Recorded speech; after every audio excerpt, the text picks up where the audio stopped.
Hindi students, today we are going to discuss differential equation. Myself Neeraj Kumar Verma, PGT Mathematics, KV number 1, HBK Dehradun. So let us start.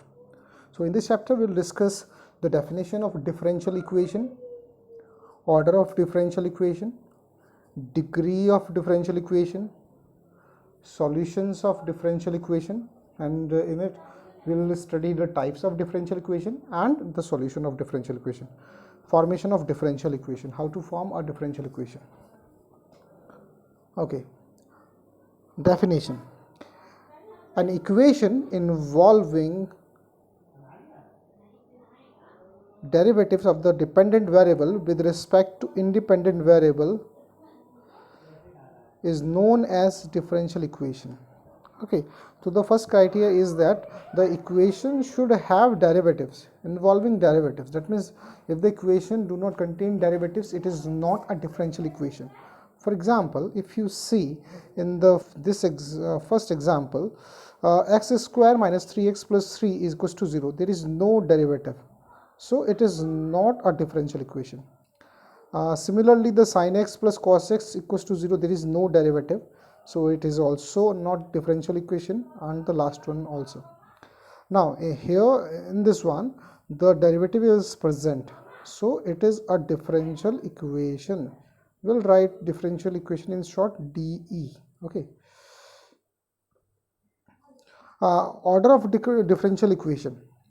Order of differential equation is the order of highest order derivative present in the differential equation. So if you just highest order means जिसका सबसे ज़्यादा बार differentiation हो रखा है उसको आप लोग देखते हैं, और कितनी बार डिफरेंशिएशन हो रखा है उससे हम लोग आइडेंटिफाई करते हैं. तो अगर हम एग्जांपल देखें यहाँ पर, तो इस क्वेश्चन में जो हाईएस्ट डेरिवेटिव है इट इज़ 3, तो इसका जो ऑर्डर होगा कितना आएगा, it is 3. In this question यहाँ पर 4 बार डिफरेंशिएशन है, यहाँ पर 3 टाइम्स डैश है, यानी 3 बार डिफरेंशिएशन है, तो इसका ऑर्डर हो जाएगा 4. यहाँ पर देखेंगे तो इसका ऑर्डर आएगा 1. इन दिस क्वेश्चन यहाँ पर 2 डेरिवेटिव हैं लेकिन दोनों का एक ही बार डिफरेंशिएशन है, तो ऑर्डर इज़ 1. ठीक है, जो हाईएस्ट ऑर्डर देखते हैं हम लोग. यहाँ पर कंफ्यूज मत होइएगा पावर से, तो इसका पावर 2 है लेकिन ऑर्डर यानी एक ही बार डिफरेंशिएशन हुआ है. यहाँ पर इस क्वेश्चन में 2 जगह डेरिवेटिव है बट हाईएस्ट ऑर्डर इसका है 2, तो इसका ऑर्डर हो जाएगा 2. सिमिलरली यहाँ पर इसका ऑर्डर आएगा 1, 2 जगह आ रखा है. तो हमारे पास में ऑर्डर से आप now you can understand that how to find out the order of differential equation. Let us move ahead. Now degree of differential equation is somewhat different. I won't say difficult, but it is different. Okay, the degree of differential equation is defined only if any derivative is not coming with trigonometric, logarithmic, exponential function. Okay, so here that it is 1 and 4. If you consider the example 1, the derivative, that is y triple dash, the third derivative, it is coming with the trigonometric function. So trigonometric function, here we will say degree is not defined. Okay, not defined. यहाँ पर क्या होगा, degree को हम बोलेंगे not defined. ND लिख रहा हूँ अभी इसके लिए. सिमिलरली अगर हमारे पास में क्वेश्चन इसका 4th देखें तो यहाँ पर भी डेरिवेटिव है जो आपका ट्रिग्नोमेट्रिक फंक्शन के साथ में आ रहा है.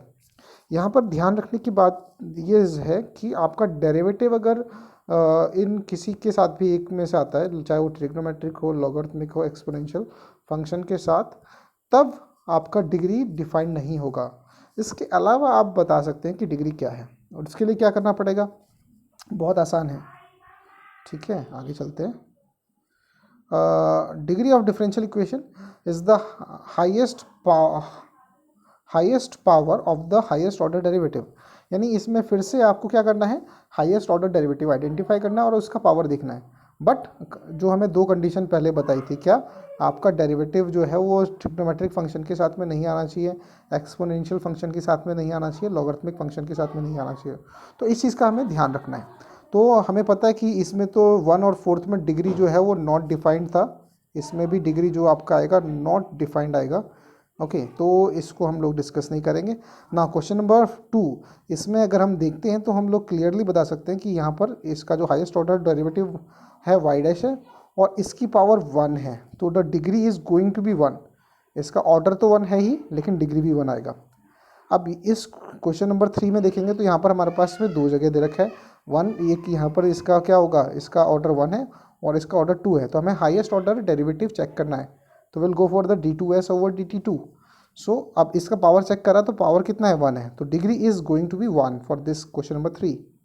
Now question number 5, the highest order derivative is d2y by dx2 and the power is 1। So degree जो आपका है हाईएस्ट ऑर्डर डेरिवेटिव का इट इज़ 1, तो इसका डिग्री 1 हो जाएगा। Now in question number 6, we are having the third derivative power 2 to second derivative, the highest derivative हम highest order derivative देखा, तो इस y ट्रिपल डैश। अब इसका पावर देखेंगे तो कितना आया, इट इज़ 2। तो इस क्वेश्चन के लिए आपका डिग्री जो है वो है 2। Now in this question highest order derivative is y triple dash and the power is 1, तो इसका जो डिग्री है it is 1। I hope it is clear.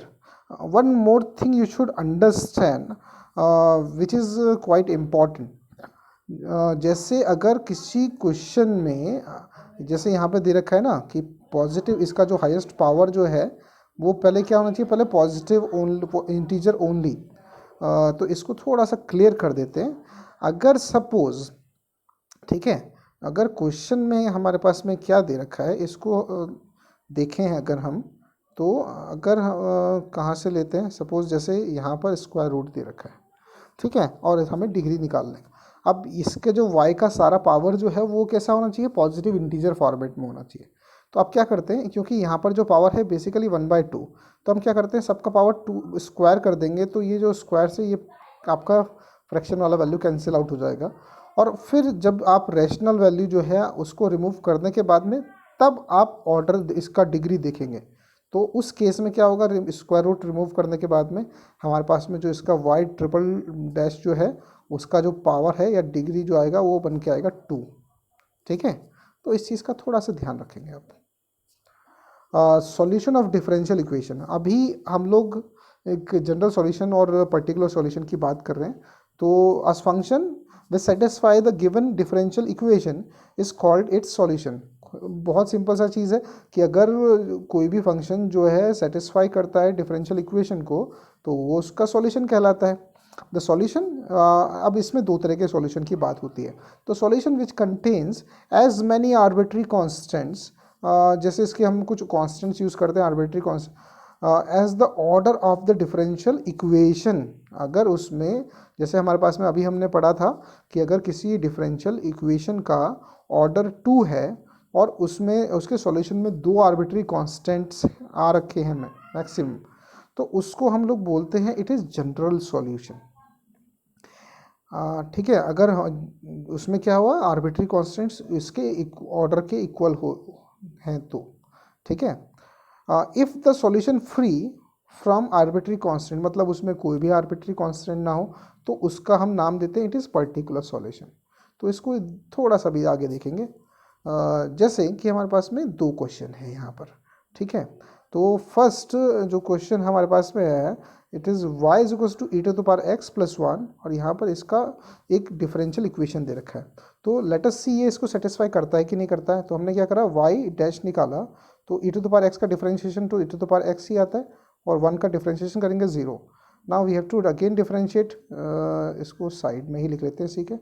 तो कितना आएगा, it is Y double dash अगर हमने निकाला तो it is E to the power X का differentiation E to the power X भी आता है। अब हम इस इक्वेशन में पुट करेंगे तो क्या आएगा, y double dash minus y dash, तो वाई डबल डैश का वैल्यू भी e to the power x है माइनस वाई डैश का वैल्यू भी e to the power x है। तो सॉल्व करेंगे equal to right 0 which is equal to right hand side, ठीक है। तो ये क्या करता है, ये जो वैल्यू है इसको सेटिस्फाई कर रहा है, सेटिस्फाई कर रहा है, that means it is the solution of this. Okay, but यहाँ पर इसका ऑर्डर 2 है और इसमें एक भी आर्बिट्री कांस्टेंट नहीं है, ठीक है। तो इसको हम लोग बोलेंगे it is particular solution, particular solution, PS लिख रहा हूँ अभी इसके लिए, ठीक है। नाउ अगर हम दूसरे वाले की बात कर लेते हैं फटाफट से, ठीक है, बहुत मुश्किल नहीं है, आसान ही है ये भी। अब इसमें क्या करना है, फिर से अगर हम देखें, ये हमारे पास में जो क्वेश्चन है, जो वेब फंक्शन दे रखा है, y is equals to x square plus 2x plus C and y dash is equals to y dash minus 2x minus 2 is equals to 0। तो अब हमें क्या करना है, इसमें y डैश का यूज़ हुआ है तो y डैश निकाल लेते हैं हम लोग। तो इसको सॉल्व करेंगे तो will have 2x plus 2। Now if you substitute, इसमें अगर हम सब्सटीट्यूट कर दें तो क्या होगा, y का वैल्यू, y डैश का वैल्यू हम लोगों ने इसमें रख दिया, तो 2x plus 2 minus 2x minus 2, तो इसको सिंप्लीफाई करा तो क्या होगा, इसका 0 आ गया value which is equal to right hand side. ठीक है, इसका मतलब क्या है, ये सेटिस्फाई कर रहा है इसका। अब इसका ऑर्डर हमने देखा, इसका ऑर्डर 1 है, ठीक है, और डिग्री कितना है, डिग्री भी 1 है। ओके, ऑर्डर तो 1 है ही, एक ही बार डिफरेंशिएशन हो रखा है, और इसका पावर भी 1 है, तो ऑर्डर 1 है और डिग्री भी 1 है। अब यहाँ पर हम इसके सॉल्यूशन में देखते हैं तो यहाँ पर एक आर्बिट्री कांस्टेंट यूज़ हुआ है, तो दिस सॉल्यूशन, इसको हम लोग बोलेंगे जनरल सॉल्यूशन। ठीक है, पर्टिकुलर सॉल्यूशन में देखेंगे कि कोई भी आर्बिट्री कांस्टेंट नहीं होता है, जबकि जनरल सॉल्यूशन में आर्बिट्री कांस्टेंट्स आपको मिलेंगे which is equals to the order of the differential equation. Okay, I hope you understand. चलिए आगे चलते हैं। Now formation of differential equation. To form a differential equation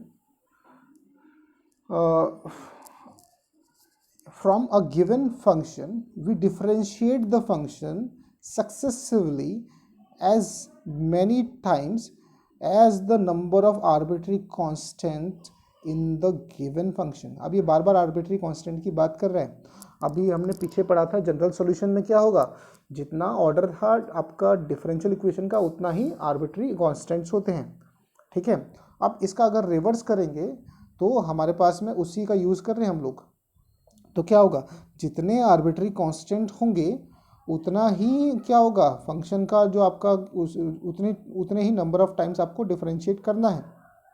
ठीक है, तो इसको एग्जांपल के थ्रू समझ लेते हैं। जैसे कि हमने क्वेश्चन लिया, एक एग्जांपल है basically, form a differential equation representing the family of curves y is equals to a sin x plus b where a and b are arbitrary constants. ठीक है, तो इसमें कितने आर्बिट्री कॉन्स्टेंट्स हैं, इसमें आर्बिट्री कॉन्स्टेंट्स हैं 2, तो इसको हमें क्या करना पड़ेगा, 2 बार डिफरेंशिएशन करना पड़ेगा इसका।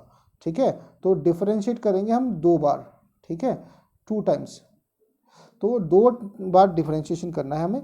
तो हमने क्या करा, फर्स्ट टाइम डिफरेंशिएशन करा, we know that a is constant, तो आपको क्या करना है, बस इसको डिफरेंशिएट करना है। तो हमने क्या देखा कि साइन एक्स का एक्स प्लस बी का जो डिफरेंशिएशन होता है it is cos x plus b, and x plus b को फर्दर आप दोबारा डिफरेंशिएट करेंगे तो वैल्यू इज 1, तो इसलिए उसको दिखाया नहीं है ना। अगर आप दोबारा से डिफरेंशिएट करेंगे तो क्या होगा, d is 2/y dx2 is equals to, now you will differentiate cos x plus b, it is now it is minus a sine x plus b, तो ये हमारे पास में वैल्यू आ गया।